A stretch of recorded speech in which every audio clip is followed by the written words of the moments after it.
Assalamualaikum warahmatullahi wabarakatuh.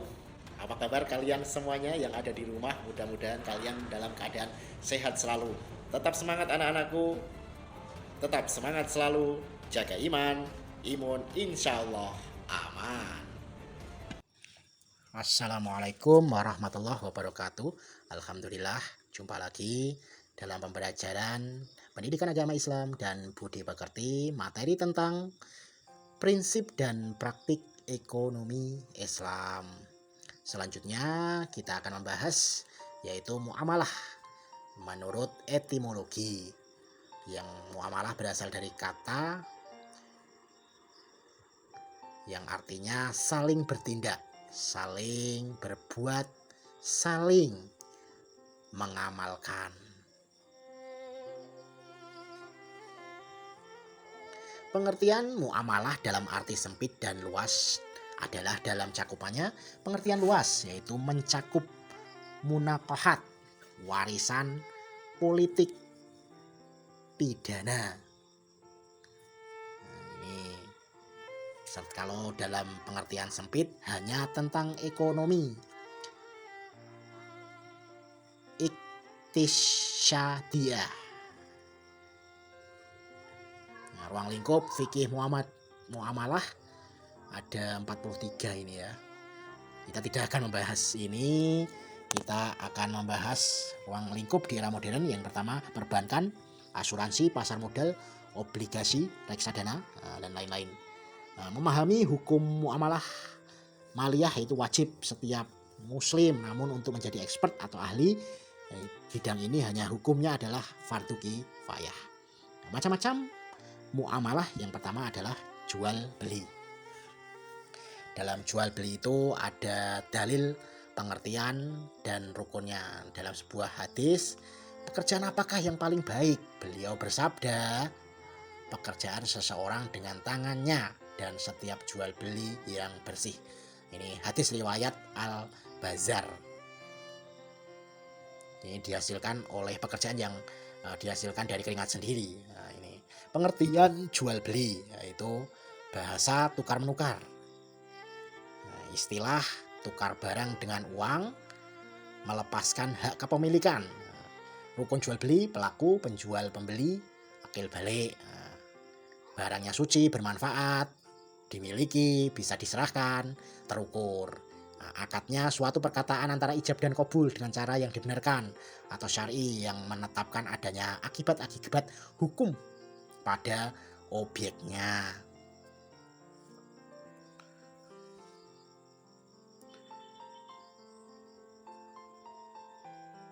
Adapun etika atau sikap penjual pembeli yang pertama adalah berlaku benar atau lurus. Yang kedua menempati amanah. Yang ketiga jujur. Yang ketiga khiyar. Ada 3, khiyar majelis, khiyar syarat, khiyar aib atau cacat. Penjelasan macam-macam khiyar. Khiyar majelis, hak pilihan ketika di tempat jual beli. Hak menentukan pilihan bagi kedua belah pihak antara penjual dan pembeli untuk melangsungkan jual beli atau membatalkannya selama masih di tempat atau majelis jual beli. Apabila keduanya telah berpisah dari majelis akad tersebut, maka hilanglah hak khiyar ini sehingga perubahan tidak dapat dilakukan lagi. Nah, ini keterangannya. Khiyar syarat, kedua orang yang sedang melakukan transaksi jual beli mengadakan kesepakatan menentukan syarat atau salah satu di antara keduanya menentukan hak khiyar sampai waktu tertentu, maka ini dibolehkan meskipun rentang waktu berlakunya hak khiyar tersebut cukup lama. Yang ketiga, khiyar aib, hak untuk membatalkan atau melangsungkan jual beli bagi kedua belah pihak yang berakad apabila terdapat suatu cacat pada objek yang diperjualbelikan dan cacat itu tidak diketahui pemiliknya ketika akad berlangsung. Nah, ini pada saat ini ya ini harus hati-hati ya, benar-benar harus dicek ini benar-benar. Instrumen jual beli dalam pasar, yaitu yang pertama adalah salam atau pesanan dengan uang lebih dulu, yaitu istiqna atau pesanan dengan membuang belakang, rahan, gaidan, murabahah. Nah, ini dan ijaroh atau kontrak. Nah, ini keterangannya. yaitu suatu kontrak sewa yang kemudian, nah ini semua aktivitas investasi transaksi yang dilarang ya ini ya. Ini perdagangan barang jasa, nah ini arak, riba, penipuan, nah ini nggak boleh, narkoba, riba, penipuan, perjudian, transaksi yang mengandung ketidakpastian atau horor, penimbunan barang, ihtikar, monopoli, rekayasa permintaan, suap, dan seterusnya ini. Muamalah yang ketiga ya berikutnya adalah riba. Definisi riba secara bahasa adalah tambahan atau al-ziyadah, berkembang meningkat dan membesar. Riba adalah tambahan yang diisyaratkan dalam transaksi bisnis atau utang piutang tanpa adanya padanan iwat yang dibenarkan syariah atas penambahan tersebut. Larangan riba sebenarnya tidak hanya berlaku untuk agama Islam, melainkan juga diharamkan oleh seluruh agama samawi, baik Yahudi dan Nasrani. Riba termasuk dosa yang sangat besar. Nah, ini perlu berhati-hati ya tentang riba ini ya. Riba ini riba ad-duyun, ada riba al-qard, ada riba al-jahiliyah, ada riba al-buyu, riba an-nasa, ada riba al-fadl.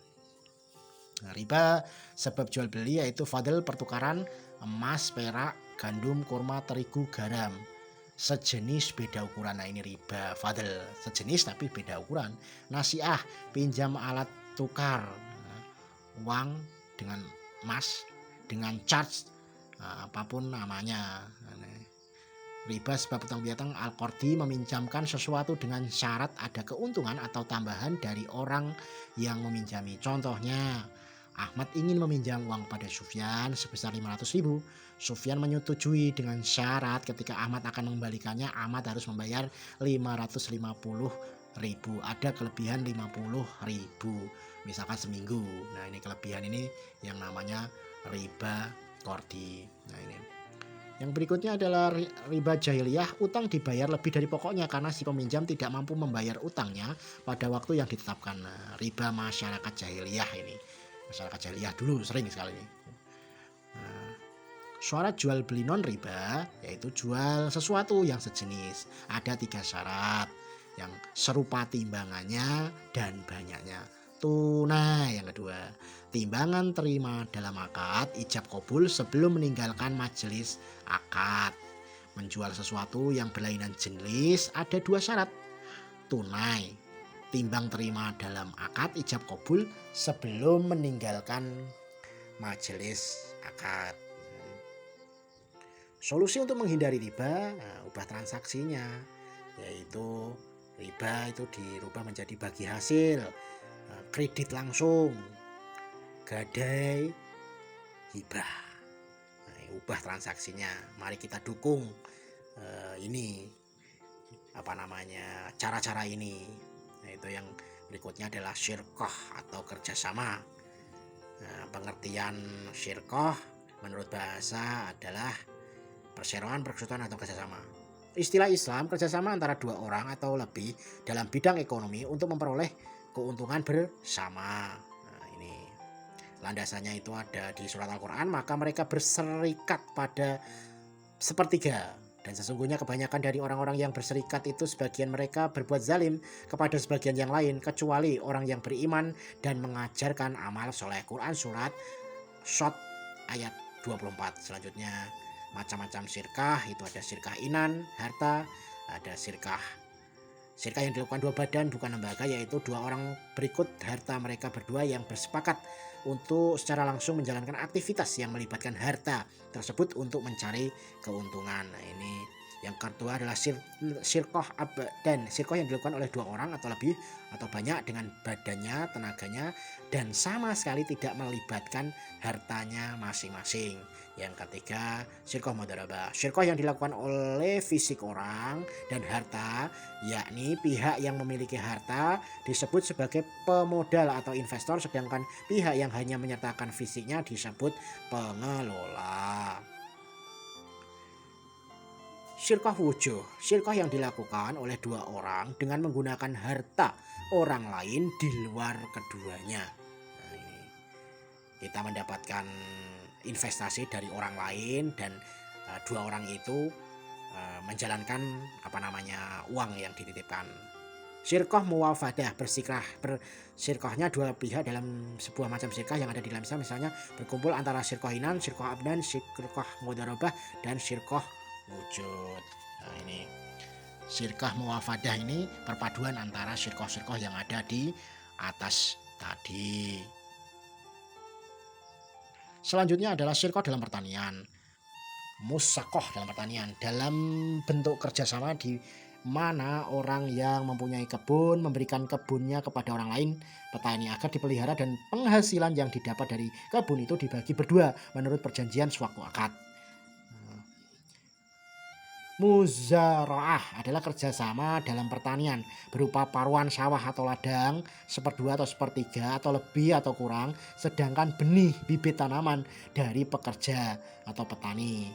Mukorobah adalah kerjasama dalam pertanian berupa paruan sawah, ladang seperdua atau sepertiga atau lebih atau kurang, sedangkan benihnya dari pemilik sawah atau ladang.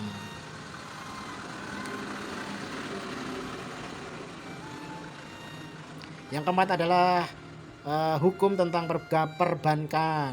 Ini ada dalil pengertian dan rukun. Perbankan Islam lebih populer disebut istilah bank syariah. Bank syariah ini adalah bank yang beroperasi sesuai dengan prinsip-prinsip syariah Islam atau bank yang tata cara beroperasinya mengacu kepada ketentuan Al-Quran dan hadis. Antonio dan Perwata Atmaja tahun 1999. Syariah adalah jalan Allah seperti yang ditunjukkan oleh Al-Quran, As-Sunnah ataupun hadis. Adapun bank syariah yaitu prinsip utama perbankan Islami adalah menghindarkan diri dari dan menjauhkan diri dari unsur-unsur riba dengan penggantinya dengan sistem bagi hasil dan pembiayaan perdagangan. Perbankan syariah yaitu agar lembaga perbankan dapat menghasilkan keuntungan dengan cara meminjamkan modal, menyimpan dana, membiayai kegiatan usaha dan kegiatan lainnya yang sesuai.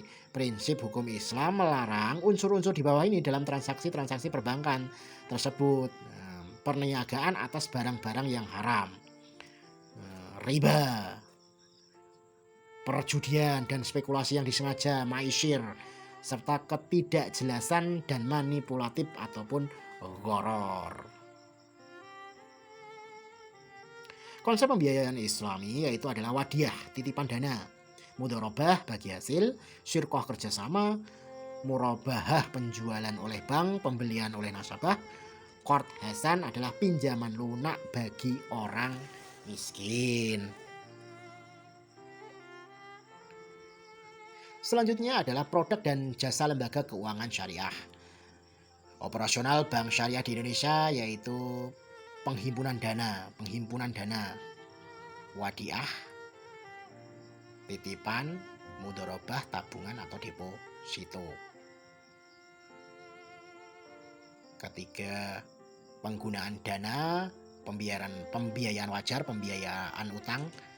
Berikutnya layanan perbankan, wahalah, anjak piutang, kafalah, garansi bank dan loan.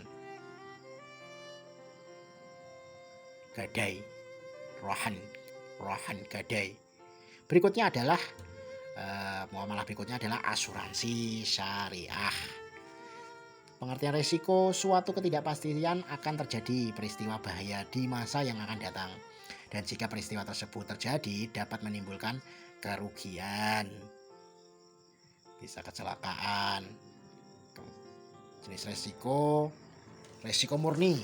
Kalau tidak terjadi tidak apa-apa, kalau terjadi rugi. Contoh kerusakan harta karena kebakaran, gempa bumi, meninggal sakit, atau cedera karena kecelakaan. Resiko spekulatif, kalau dilakukan bisa untung, rugi, atau break even. Contohnya investasi saham, jual beli valuta asing, berdagang atau berusaha.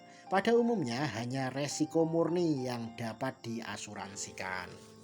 Selanjutnya adalah pengertian asuransi, dituangkan dalam Undang-Undang Nomor 2 Tahun 1992 yang perjanjian antara dua pihak atau lebih dengan mana pihak penanggung mengikatkan diri kepada tertanggung dengan penerima premi asuransi untuk memberikan penggantian kepada tertanggung karena kerugian, kerusakan, atau kehilangan keuntungan yang diharapkan, atau tanggung jawab hukum kepada pihak ketiga yang mungkin akan diderita tertanggung yang timbul dari suatu peristiwa yang tidak pasti, atau memberikan sesuatu pembayaran yang didasarkan atas meninggal atau hidupnya seseorang yang dipertanggungkan. Nah, ini.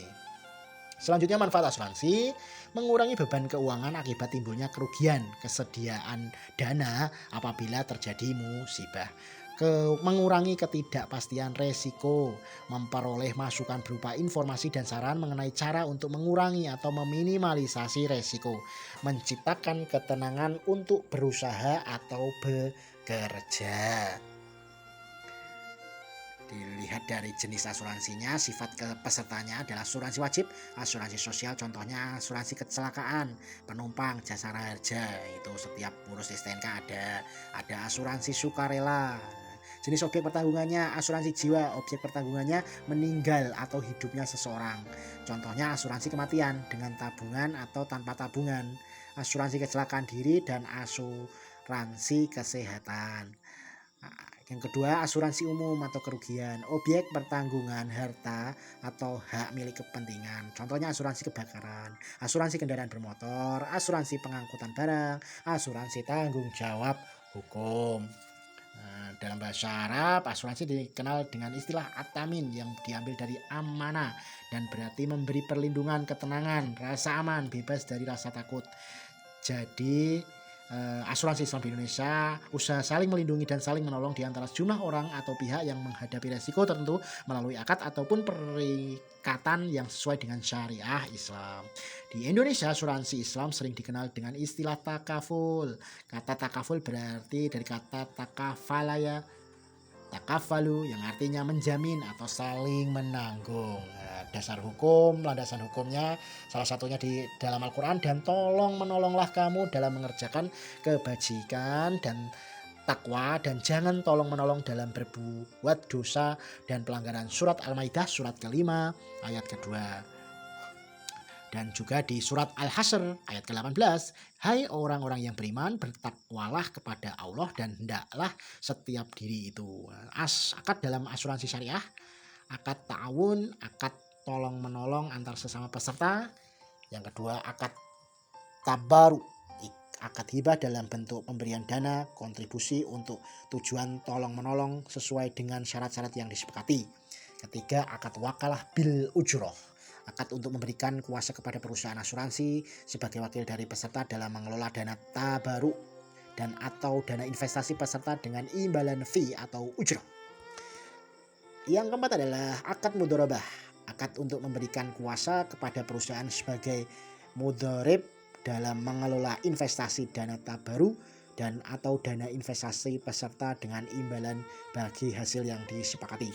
Yang terakhir adalah akad mudharabah musyarakah, akad yang memberikan kuasa kepada perusahaan asuransi sebagai mudharib dan pengelola investasi dana tabaru dan atau dana investasi peserta dengan imbalan bagi hasil yang besarnya ditetapkan berdasarkan komposisi kekayaan yang digabungkan. Demikian pembahasan tentang prinsip-prinsip ekonomi Islam. Kalian bisa mencari informasi yang valid di internet maupun sumber-sumber yang lainnya. Terima kasih. Wassalamualaikum warahmatullahi wabarakatuh.